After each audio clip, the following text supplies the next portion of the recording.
রহমতের 10 দিনের মধ্যে আজ দ্বিতীয় দিন চলে যাচ্ছে। আল্লাহর রহমতের বাড়ি দ্বারা এখনো ঝরছে, কিন্তু আমরা কি সত্যি সিক্ত হতে পেরেছি, নাকি শুকনো মাটির মতো পড়ে আছি?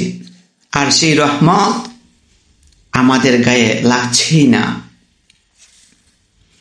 যে রহমতের জন্য ফেরেশতারা আকাশ থেকে নেমে আসে, যে রহমতের কারণে শয়তানকে শিকল পরানো হয়, সেই রহমতের এক ফোঁটা পাওয়ার জন্য যদি আমাদের চোখে পানি নাই আসে, তাহলে আর কখন আসবে?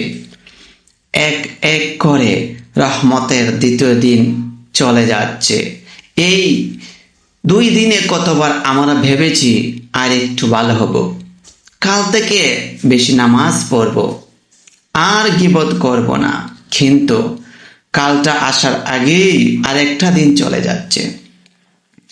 রহমতের দরজা খোলা, কিন্তু আমাদের পা যেন থমকে আছে দরজার বাহিরে।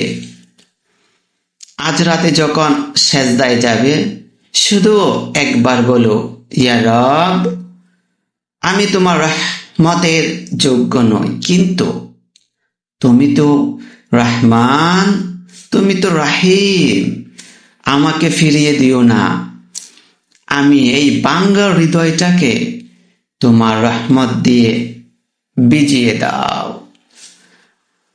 আর দেরি করতে চাই না। হে রব, আমাকে দয়া করুন। রহমতের দশক শেষ হবার আগেই আর মাত্র কয়েকটা দিন। চলো আজ থেকে একটু বেশি কাঁদি, কারণ যেই দিনগুলো চলে যাচ্ছে সেই দিনগুলো আমরা আজ কাল আর পাবো না, কারণ সময় কখনো ফিরে আসে না। একটু বেশি তওবা করি।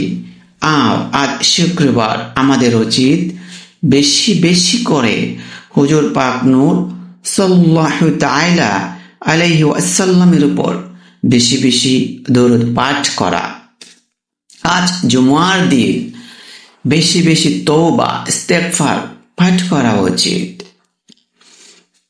আমাদেরকে রোজা রেখে বেশি বেশি করে যদি আমরা অনায়াসে সময় কাটাই, বিভিন্ন ধরনের টিকটক ফানি ভিডিও দেখে সময় অতিবাহিত করছি, একটু ভেবে দেখেন কখন আজরাইল এসে হাজির হবে, তখন তো আর আপনার পেছনে তাকিয়ে কোনো লাভ হবে না।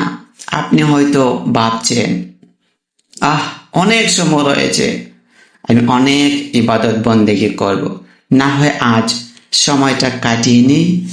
আজ রহমতের 10 দিন চলে যাচ্ছে, একটু ভাবুন, মৃত্যুর কথা ভাবা উচিত।